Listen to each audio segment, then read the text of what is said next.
So I remember I Googled how to call a family member when someone dies.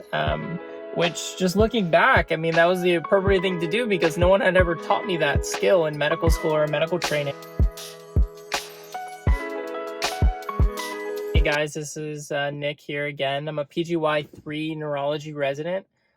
Today I wanted to make a little video on calling a loved one when someone dies.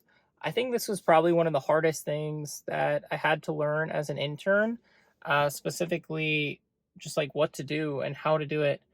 I remember my first experience with calling a loved one. A patient was downgraded to our service and they were on, I believe, hospice care. And then within a few hours, they had passed away. And I remember my senior resident told me, she said, okay, you need to call the brother and you need to tell him that his family member had died. So I was an intern, I was a PGY1, and I've never done that before. I didn't know exactly how to do it. I didn't even know the patient well, so I didn't have a relationship with the patient. So I remember I Googled how to call a family member when someone dies. Which, just looking back, I mean, that was the appropriate thing to do because no one had ever taught me that skill in medical school or medical training. So then I ended up Googling it. It had some good tips and I just did it. I called the brother and I explained.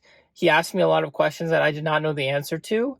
But since that experience, it's happened to me other times after. So I've learned over my 3 years in residency so far how to handle these situations, and not even death, just goals of care discussions with families. And I hope to give you some tips on that. So I think the first thing to know that these conversations aren't easy. It's not something that you should feel like it's easy to you or, oh, I can handle this. It's okay to feel that this is an uncomfortable situation. And a lot of the times it can be. Family members, when a loved one dies, there can be many reactions. They take it well if they've known that their loved one is maybe on hospice care. So for them, it's not as much of a surprise.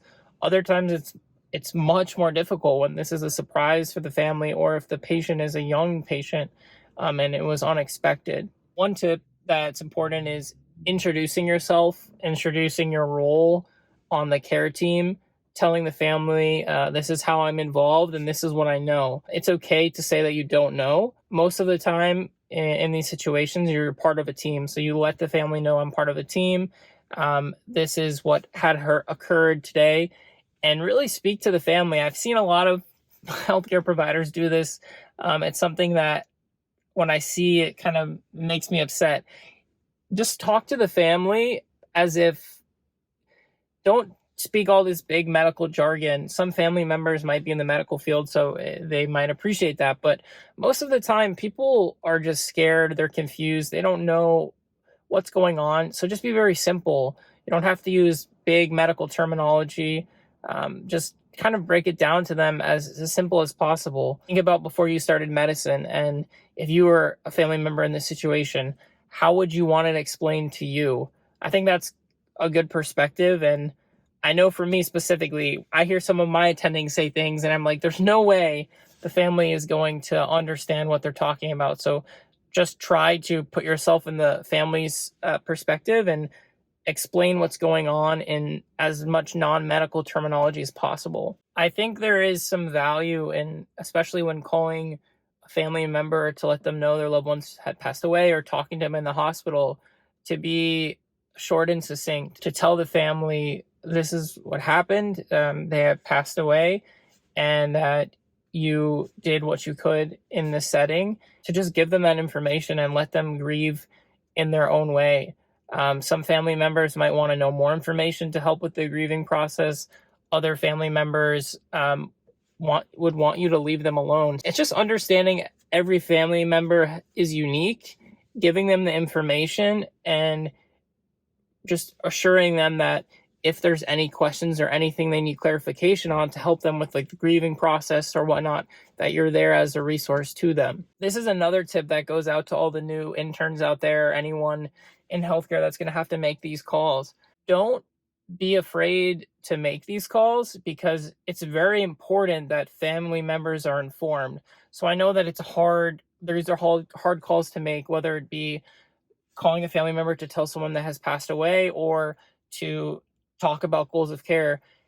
It's just whenever you feel afraid of these conversations, just remember that if you were that family member, you would want to know. These are things that you need to know. You have the right to be informed. As a healthcare worker, as a new intern, I know, like I had mentioned earlier, I was like afraid to make these calls, and it can be scary and it can be upsetting, but it's our duty to inform families and to let them know exactly what's going on in their loved ones' healthcare so that they can make the decisions that they need to make and they can grieve in the way that they need to grieve. Thank you for watching. I hope these tips are helpful. I know these are hard conversations to have, but I hope that through this video you can see that it's very important that we keep the families updated, and that even in these tough and upsetting situations, that as healthcare providers we can bring light to some the families and to be there with them through these really hard times. So if you like and subscribe, I'm hopefully going to have some more videos talking about these kind of topics, and thanks for watching.